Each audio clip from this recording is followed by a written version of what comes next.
가지고 있는 책의 112쪽. 그래서 증발과 음축의 관계 온도가 정해지면 증발 속도는 일정한 거야. 화학 반응하고 좀 틀린데 이게. 자, 온도가 정해지면 증발 속도는 일정한 거야. 증발 속도는 뭐에 따라 결정이 되느냐면 주위 온도에 따라서 결정되는 값이야. 일정한 값이야. 물을 기준으로 얘기했을 때야. 자, 그런데 처음에는 진공속이니까 되돌아올 게 아무것도 없던 거지. 그래서 어디에서 시작할 거냐면 음축은 0에서부터 시작할 거야. 그러다가 점점 기체의 입자수, 수증기 입자수가 많아지면 음축 속도는 증가해서 어느 순간 증발 속도가 같아지는, 결과적으로 증발 속도와 음축 속도가 여기가 같게 나타나는 구간을 앞으로 평형 상태라고 얘기하자. 이해될까? 평형 상태.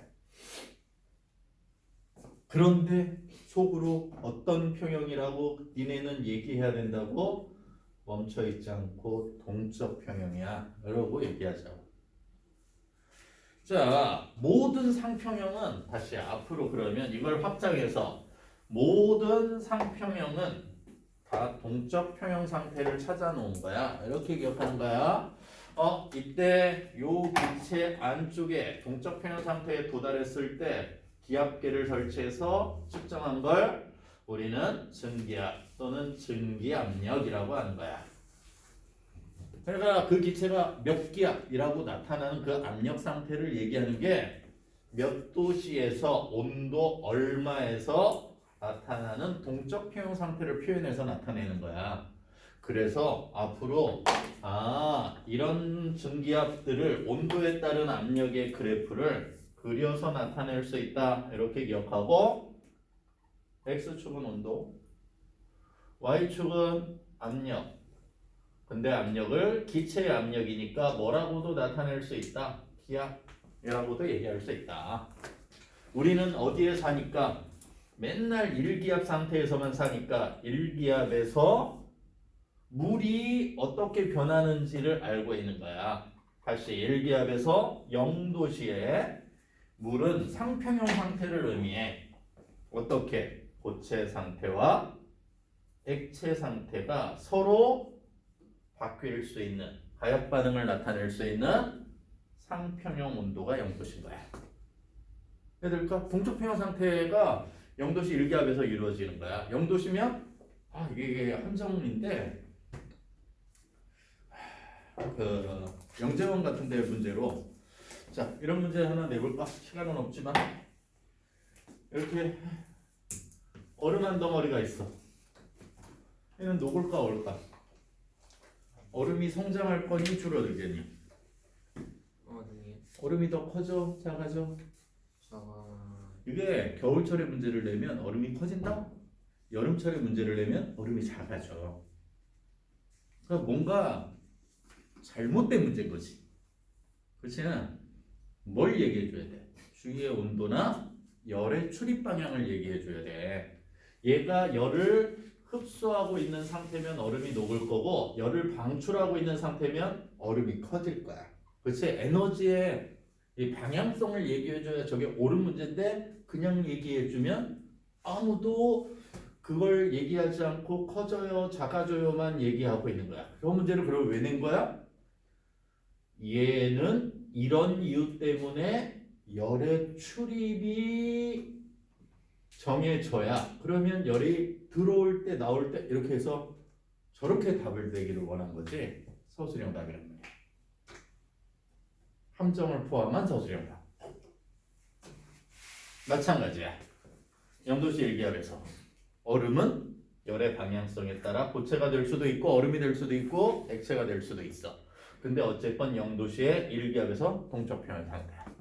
마찬가지로 그러면 100도씨 어디에서? 1기압 상태에서 액체와 기체 상태의 동적 평형 상태가 나타나. 액체와 기체의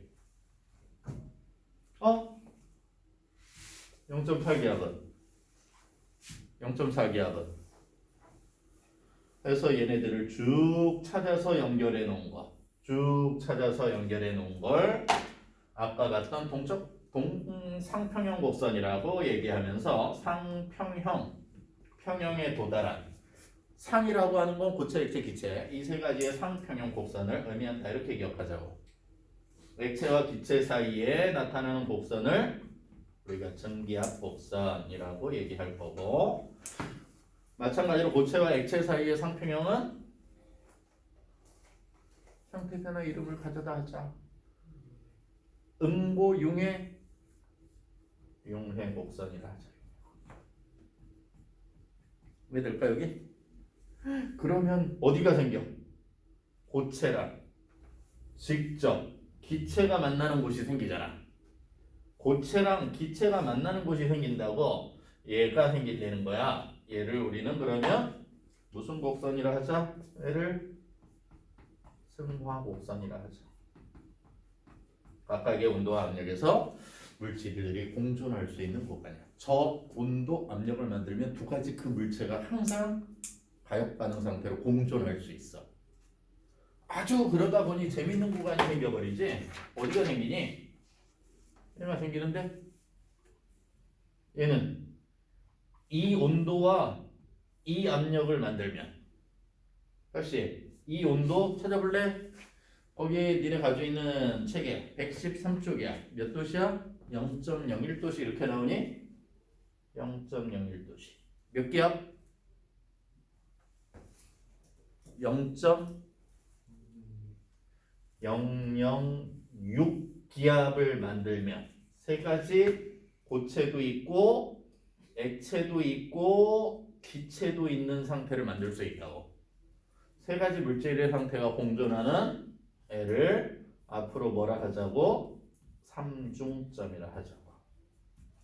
기압이 얼마? 0.06. 006기압이야. 몇 쪽에 있는 그래프야? 113쪽에 있는 그래프야. 승화곡선, 융해곡선, 증기압곡선. 세 가지 물질의 상태가 공존하는 점을 삼중점이라 하자. 그리고 아주 중요한 거 하나는 물만 이래. 다시 물과 얼음 다시 음의 기울기를 가지고 있는 건 세상의 물질 중에 뭐밖에 없다고 알고 있을 거냐면 물밖에 없다고 알고 있을 거야. 음의 기울기. 그러면 대부분의 물질은 어떤 그래프를 나타낼까? 거기에 드라이 아이스와 이산화탄소를 보여주고 있는데 대부분의 물질은 다 플러스 이렇게 나타날 거라고. 양의 기울기야. 여기 고체 상태, 액체 상태, 기체 상태, 삼중점. 물질 다 똑같아. 근데 기울기는 뭐라고? 양의 기울기가 일반적인 거라. 음의 기울기가 나타나는 아주 특별한 거야. 그거에 대한 내용은 나중에 심화 과정에서 조금 더 얘기를 해줄게. 자, 마지막으로 세 번째 상평형, 동점표형에서 예로 볼 수 있는 게 상평형과 이어서 볼 수 있는 게 용해평형이야. 용해도도 한계를 가지고 있다는 거지. 자, 어떤 물질이 녹아서 용해됐어. 그래, 그 얘기는 어떤 고체 물질이 수용액 상태에서 녹아서 수용액 상태가 된다는 건데 그 과정에서 녹는 속도와 다시 되돌아오는 속도가 같아. 용해 속도와 V용해 이러면 될까? 되돌아오는 석출 속도가 같아지는 순간이 생겨. 그 장소가 결국엔 우리가 2학년 과정에서 배우는 포화용 상태인 거야. 중학교 2학년. 왜 정확하게 안 하냐면 지금 내가 중등 그 내신반 수업하는 게 중학교 2학년 책 특강과학 책으로 하는데 딱 지금 여기거든. 밀도용해도 호남물의 분리. 이번 시험에 있니? 해봤어? 저 이번 거 잘 봐가지고 2학년이 이제 다 만점 맞았어요. 그래. 그런 정도는 해줘야지. 근데 이게 화학원, 화학2가 전혀 그 내용하고 아무 관계없지. 그렇지. 밀도용해도 이건 어디에 나오느냐면 중등밖에 안 나와. 고등학교 책이 없어. 근데 문제는 섞여 나와. 이렇게. 그러니까 용해도가 어려운 문제인데 어려운 단원인데 그게 잘 안 된 상태로 고등학교 과를 하니까 더 어려울 수 있는 이상한 상태가 되어 있어. 그러니까 알아둘 게 중등 심화하고 고등 화학 1, 2가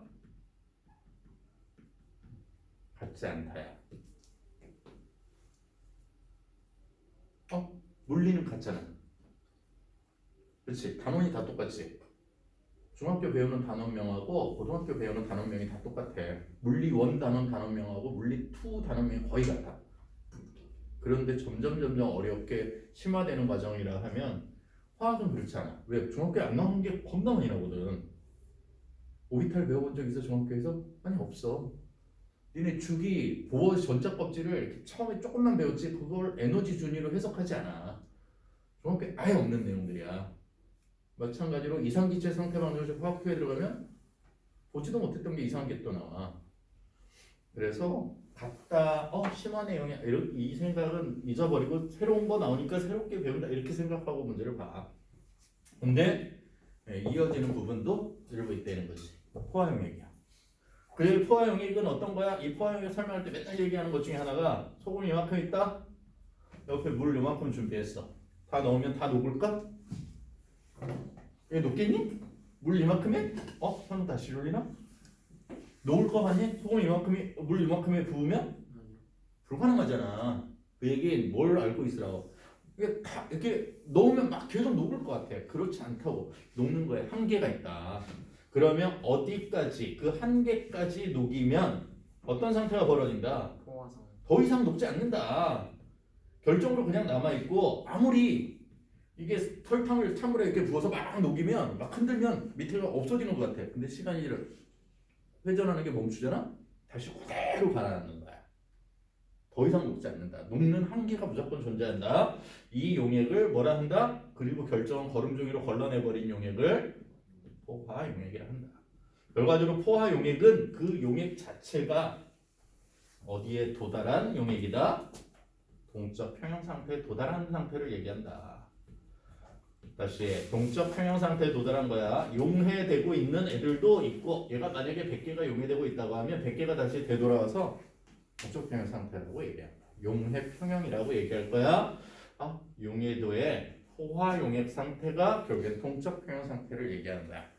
결과적으로 모든 물질들이 정반응이 있으면 역반응도 존재해서 왔다 갔다가 가능해. 가역반응인 경우에 시간이 지나면 무조건 어디로 가려고 하느냐면 동적 평형 상태로 가려고 하는 거야. 시간이 지나면 거기에서 평형을 이뤄. 이건 굉장히 나중에 중요한 건데 현재가 뭔가 막 변화가 일어나고 있어. 얼음이 막 두꺼워져. 가만히 놔두면 어디로 갈 거야? 어딘가로 갈지 예측할 수 있는 거야.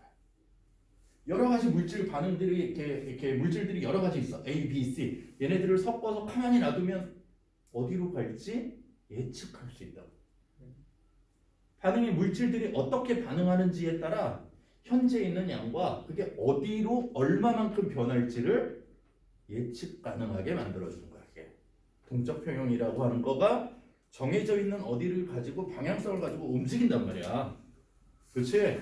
여기에 있는 애를 120도씨를 만들어 놨어. 여기에 있는 애를 120도씨로. 그럼 어디로 가려고 하겠어? 이리 가려고 하겠지. 방향성을 알 수 있게 한다고. 배운 내용이 끝이 아니라 그런 것들이 실제로 안에 다 포함되어 있는 거예요. 더 많은 내용들이. 지금 상태를 알고 나중에 주위에 변화된 상태를 알면 얘가 어느 방향으로 움직이지 충분히 추측하게 하는 거예요. 화학 반응에서 굉장히 더 중요하겠지. 현재 가지고 있는 물질 이게 이렇게 있어. 얘가 반응시키면 저리 갈까? 아니면 안 갈까? 양에 따라 그걸 비교할 수 있어. 배우면 더 재밌는 내용들이 많이 있을 수 있다. 자, 마지막 예로 하나 나온 게 이산화질소다 NO2 젓갈색을 가지고 있는 기체인데 얘가 온도가 낮아지면 분자 운동이 느려지면 얘가 두 개가 합쳐져. 느려지면서 두 개가 합쳐져. 그게 N2O4 사산화이질소야. 얘는 활발할 때 안 보이겠다. 온도가 높을 때 상태가 젓갈색이 더 많은 쪽으로 변해가고 온도가 낮으면 합쳐져서 무색 상태로 변해가. 온도가 낮을 때 얘가 유리해. 온도가 높아지면 이리 가. 그래서 온도 변화에 따라 이게 색깔이 확 달라져. 기체의 색깔이. 이쪽이 많아지면 색깔은 젓갈색에 가까워지고 이쪽에. 근데 두 가지가 같이 있겠지. NO2의 비율과 N2O4의 비율에 따라 색깔이 변하는 거야. 얘가 더 많아지면 젓갈색 쪽으로 이렇게 점점 진해지는 거고, 얘가 더 많아지면 무색 쪽에 가까워지고.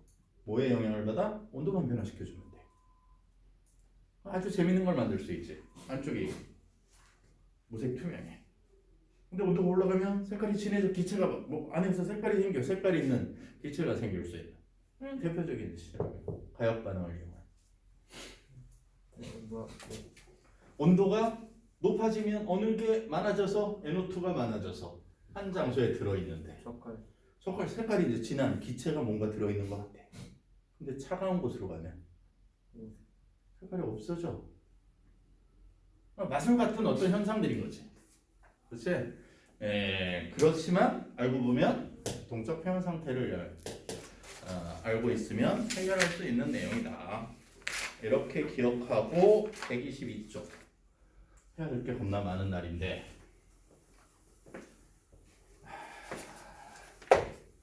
동적 평형 자체는 크게 어렵지 않을 거야. 물론 뒤에 있는 산염기도 크게 어렵진 않아.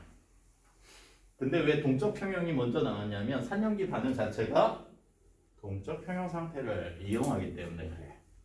그래서 나중에 화학2를 배울 때 동적 평형이 어렵지 않은데 어렵지 않기 때문에 얘를 잘 이해해두면 앞에 쪽에 동적 평형 상태를 잘 이해해두면 나중에 어려운 산염기가 의외로 쉽게 이해되는 걸 볼 수 있어. 얘가 쉽다고 해서 그냥 넘어가는 사람들은 뒤쪽에 갑자기 얘가 뭐지? 싶은 그런 내용이 산염기 단원이 돼. 물론 지금 화학원에서 거기까지 보지 않을 거야. 그러면 자 어떤 게 산과 염기냐? 지금 화학원에서 크게 연결성도 별로 없어. 없는 것처럼 나와. 근데 그 양적 계산을 할 때 동적 평형이 너무 중요하게 사용되어지는 내용이고 산염기 반응 자체가 동적 평형 단원과 같은 단원이야. 그 안에 포함된 단원이야. 이렇게 생각하고 문제를 들어. 그러면 첫 번째 산과 염기를 정의하자. 어떤 게 산과 염기지? 세 가지로 정의해. 세 사람이 얘기하는데 가장 고전적인 정의가 아레니우스의 산염기 정의야. 그 다음에 브랜스테드 롤이라고 하는 사람이 브랜스테드. 그 전에는 로우리, 지금은 그냥 로리. 다시 로우리로 나와도 결국엔 같은 의미야. 조금 줄여서 현재 책에는 하이탑에선 사용하고 있어서 같은 뭐 다른 사람이가 이렇게 얘기하지 말고 같은 걸 번역상에 다른 모양으로 적고 있는 거라고 생각하자고. 루이스의 산염기 정의 이렇게 해서 세 가지 산염기 정의가 나와. 가장 고전적인 아레니우스의 산염기 정의가 제일 좁은 의미고 얘를 다 포함하는 게 브랜스테드 롤이. 루이스의 산염기 정의는 다 포함하는데 이 루이스의 산염기 정의는 실제로 거의 고등 과정에서 사용할 수 있는 내용이 별로 없어. 그러니까 딱 얘만 알아두고 뜻하고 다시 정의하고 얘만 알아두고 니네가 쓸 일이 거의 없겠다. 다시 어떤 얘가 루이스의 산염기 정의인지 정도까지만 얘기할 거야. 왜? 비공유 전자쌍은 나중에 탄소화합물이 반응하는 과정이 굉장히 중요하겠어요. 그 얘기는 고등 과정이 아니라는 거야. 고등학교 화홀을 준비하거나 고등학교에서 화홀을 준비하는 건 진짜 화학 쪽에 정말 깊게 들어갈 거 아니면 미친 짓이야. 물호를 준비하는 건 의외로 괜찮을 수 있어. 고등학교 화학은 문제 아니야. 왜냐면 화학 계열로 가지 않는 한 다른 걸 어마어마하게 해야 돼. 탄소화물 파트를 어마어마하게 파야 되는데 수능하고 아무 관계가 없어. 근데 대학을 화학 계열로 가면 또 모르겠다. 그곳에서 굉장히 중요해. 굉장히 다양하고. 그 얘기는 고등학교 과정에서 다룰 내용이 별로 없다. 그러면 가장 고전적인 산염기 정의는 니네가 알고 있는 가장 고전적인 거야. 물속에 녹였는데 H 플러스가 물속에서 생겼어. 음이온 생기고. 그러면 얘는 뭐라 할 거야? 산이요 이럴 거야. 물에 녹였는데 물속에 양이온이 하나 생기고 그리고 음이온으로 OH-가 나왔어. 얘를 뭐라 할 거야? 염기라 할 거야. 그러면 산염기 정의의 가장 고전적인 정의는 물에 녹아서 수소 이온이 나오는 애를 뭐라 하자? 산이라 하자. 물에 녹아서 수산화 이온이 나오는 애를 뭐라 하자? 염기라 하자. 이게 가장 고전적인 산염기 정의야. 물속에서. 다시 물속에서. 물 밖으로 나와서 산염기 정의를 얘기할 수 없지. 물에 녹아서. 자, 그러면 그 물에 녹아서 산을 나타내는 걸 선생님하고 배웠으면 7개를 니네가 다음 시간에 외워오면 돼. 7개. 염산, 질산, 황산. 이 중에 처음 들어보는 거 있니? 아니 없잖아. 대부분 아는 거야. 아는 걸 정리하라고. 아세트산. 왜 7개? 개수를 좀 정해서 내가 몇 개를 외웠어. 그걸 알고 있으면 좋겠다고. 그냥 대충 얘가 산이야. 얘는 염기 같은데 이런 거 말고 몇 개씩을 정확하게 외우고 있는데. 아세트산, 탄산, 인산, 황산 이렇게까지 기억하자. 황산? 미쳤나봐. 인산 다음에 붕산. 몇 개? 7개. 굳이 7개를 만들려고 한 거야. 얘네 둘은 거의 비슷해서 이렇게 별 의미는 없지만. 다시 염산화학식 얘기해 볼래? HCl. 질산 HNO3. 황산 H2SO4. 아세트산 CH3COOH. 이것 때문에 처음에 이온 암기 이런 것들을 겁나 시키고 싶었던 거야. 다시 탄산 H2CO3, 인산 H3PO4, 붕산 H3BO3. 인산하고 붕산이 헷갈려서 붕산 3 플러스 붕비 3 333 붕산은 저걸로 끝내면 되지 않을까? 인산이 P4야.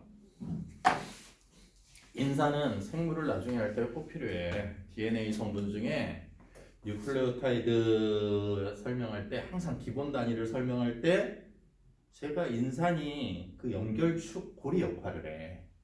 인산 꼭 같이 나와. 그 다음에 마찬가지로 생물 호흡에서 ADP, ATP 이렇게 사용할 때 대부분 여기서 나오는 P가 인산을 의미해. 생명체의 가장 중요한 유전 관계, 그 다음에 에너지 관계에서 필수적인 거야. 인산은 꼭 알아야 돼. 어쨌건 됐니? H3BO3. H3BO3 됐니? 네. 자, 그러면 어떤 특징을 가지고 있는데 얘네들 하나짜리 얘기해 볼까? 이온화 HCl 이온화하면 H 플러스 Cl 마이너스. 아니 이게 HNO3 이온화하면 H 플러스 NO3 마이너스. 다시 H2SO4 이온화하면 H가 몇 개 있어? 2개야. 여기까지 선을 나눠서 위에 거 나눈 게 얘네들이 강산이어서 그래. 왼쪽 위가 뭘 의미한다? 강산이야. 얘는 만지면 위험하겠다 이런 생각을 가지고 보면 돼. 약산은 안 위험해? 식초 원액이다. 아세트산이 대체로 식초는 4 내지 6% 만들어. 그러면 이 원액을 우리는 다른 말로 뭐라 하느냐면 빙초산이라 하는데, 이 빙초산을 그러면 손으로 만지면 화상 입는 것처럼 피부 손상이 나타나. 약산이어서 안 위험해? 그런 생각을 하지 말고. 물론 탄산은 매일 마시잖아, 니네가. 탄산음료 매일은 안 마시나? 난 거의 안 마셔서 탄산음료를. 요즘은 그 제로 사이다 나와서 늘었는데 굳이 괜히 늘리면 안 되는데. 사이다 많이 마시니? 콜라? 네. 여기는 양호하건. 특히 탄산음료는 별로 안 좋지. 어디에? 뭐 이 탄산, 특히 콜라. 이빨 굉장히 빨리 썩게 하고 당분이 입안에 많이 있으면 치아 코팅막이 굉장히 빠른 속도로 없어져서 치아가 충치에 걸리거나 안 좋아질 확률이 굉장히 높아져. 단 걸 많이 먹으면. 그래서 빨대로 먹으면 좀 나. 조금 낫고. 먹으면 한 번에 마시고 입을 이렇게 한번 물로 헹구는 거. 이런 거 굉장히 좋은 습관이야. 딴 데로 세지 말자. 탄산, 약산이야. 얘네들은 뭐라고? 약산이라고. 위에 세 개는 강산, 아래에 있는 건 약산. 그런데 H가 몇 개 있어? 2개 있어. 그러니까 H를 몇 개 만들어? 2개를 만들어. 이가산이라 하는 거야. 가지고 있는 H 플러스의 숫자 때문에 하나 있으면 1가산, 2개 있으면 2가산, 3개 있으면 3가산이야. 3개나 있는데 왜 약산이야? 하나밖에 없는데 강산이야. 그 음이온이 다르기 때문에. 음이온이 달라서 이온화 했을 때 얼마나 이온화 하느냐야. 얘가 100개 들어가면 거의 H 플러스와 Cl 마이너스로 거의 100개 가까이가 다 이온화해. 다 떨어져 있어. 정확하게 얘기하면 한 94개, 94개 이렇게 이온화 있어. 100개 중에. 그런데 아세트산 같은 애는 물속에 들어가면 100개를 집어넣으면 아세트산 이온이 몇 개 정도 생기느냐면 CO-H 플러스 한 개 조금 넘게 생겨. 1.3개, 1개. 그러면 나머지 99개는 어떻게 있는 거야? 이온화하지 않은 상태로 그냥 물속에서 돌아다니는 거야. 덩어리 져서. 이해돼 저거?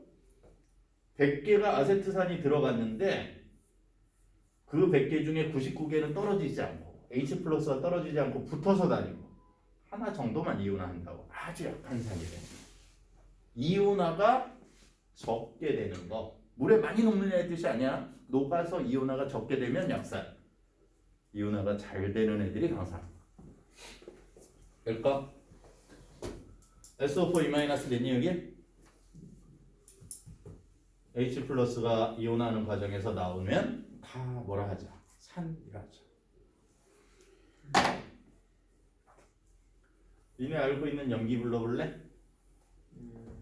수산화나트륨. 그래, 수산화나트륨 NaOH 이온화하면 Na 플러스 OH 마이너스.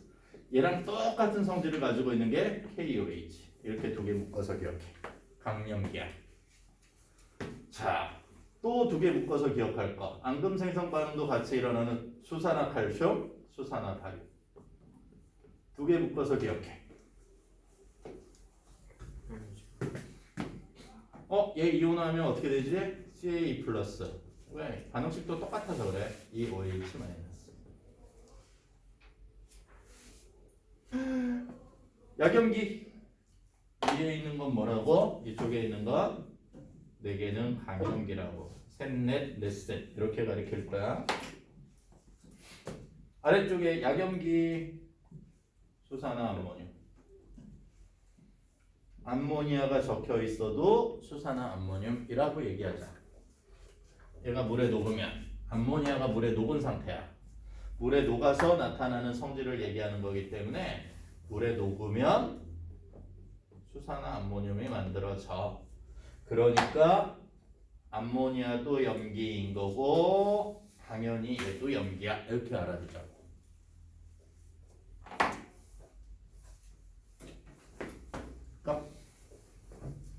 또 수산화 구리할까? 구리할래? 마그네슘 할래? 어느 게 좋니? 둘 중에 아무거나 외워도 되는데 마그네슘. 그래, 마그네슘 해서 둘 다 E 플러스니까 Mg OH2 약염기야. 구리도 약염기야. 수산화 구리. 세 개짜리 꼭 하고 싶어서 그러는 거지. 삼가염기야. 세 개 수산화 알루미늄 이온화하면 AL 3 플러스 더하기 3OH 마이너스. 숫자가 많다고 강염기가 방산이 되는 게 아니다. 무조건 이온화되는 정도를 가지고 하자. 얘네들은 다 물에 녹아서 H 플러스나 OH 마이너스 같은 이온을 만들어. 그러니까 지금 여기 적어준 모두는 다 전해질이야. 다 물에 녹아서 이온이 만들어져 전해질이야. 얘를 나눌 수 없다? 그런데 전해질이 해도 전류는 누가 더 잘 흐르겠니? 이온이 많은 게 더 잘 흐를 거 아니야. 강이 무조건 전류는 세고 꼬마 전구 빛 밝게 들어오고 얘는 약하고.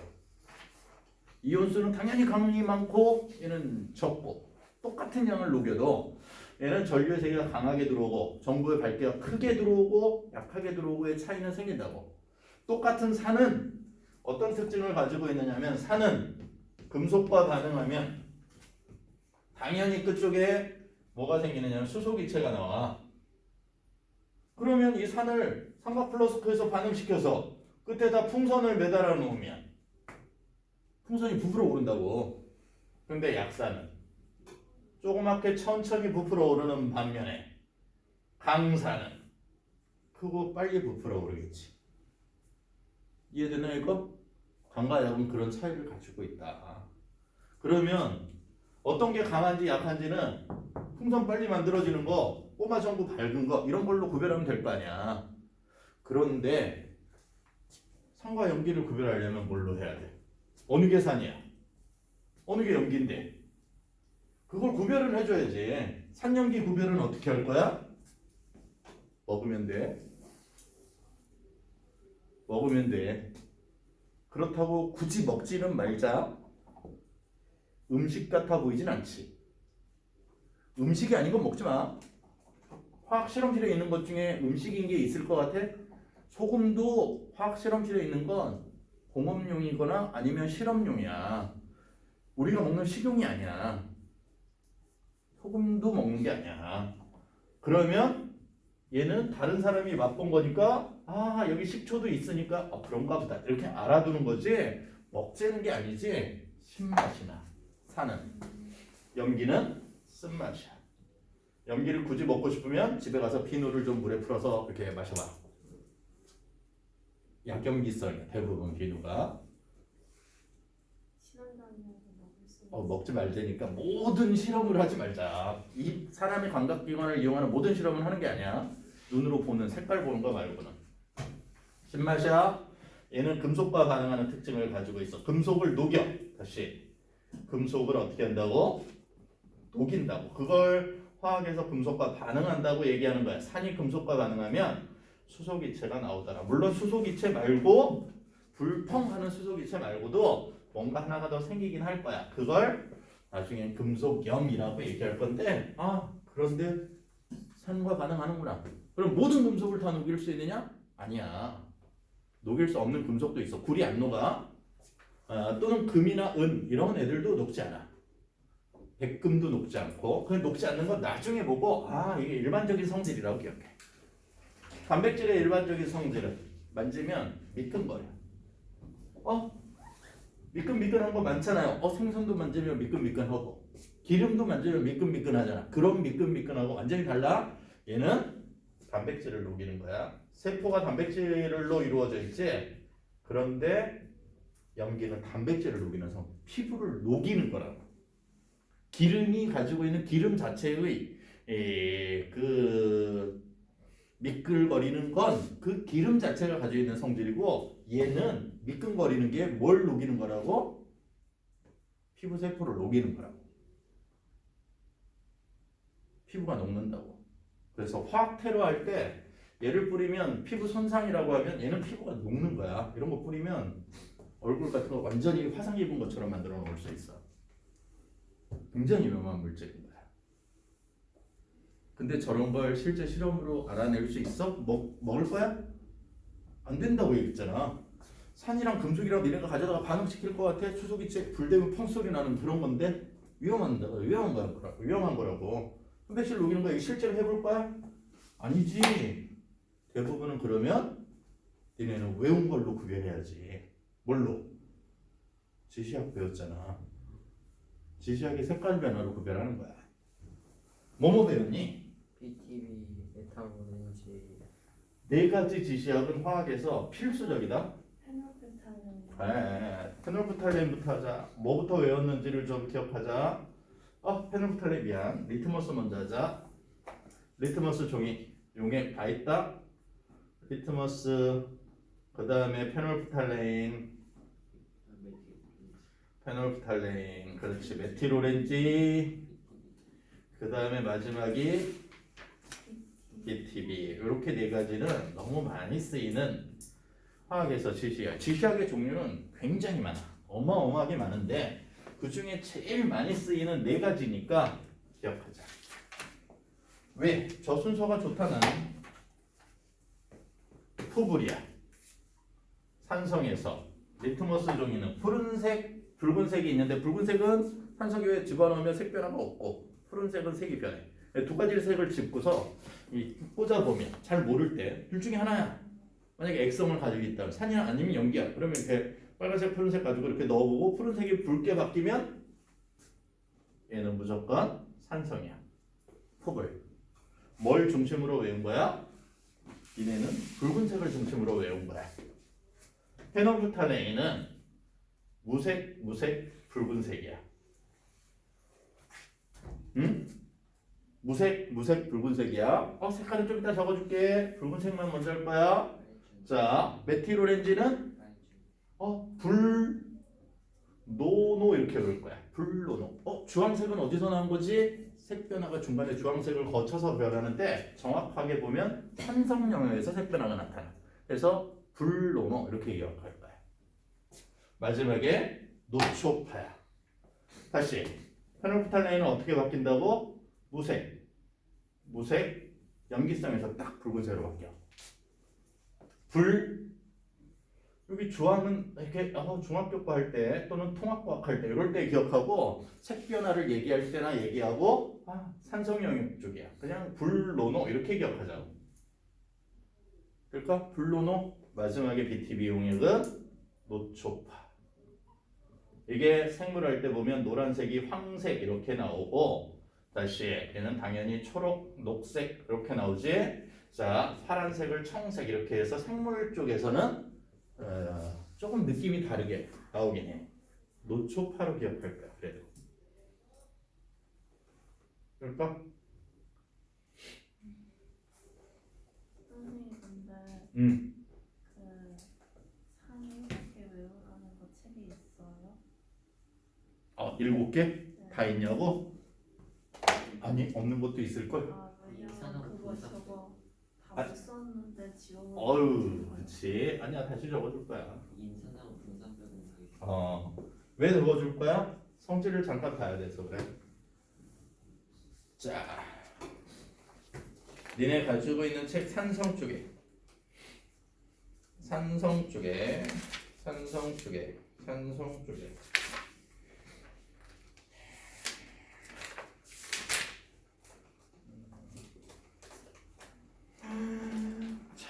123쪽 찾아볼래?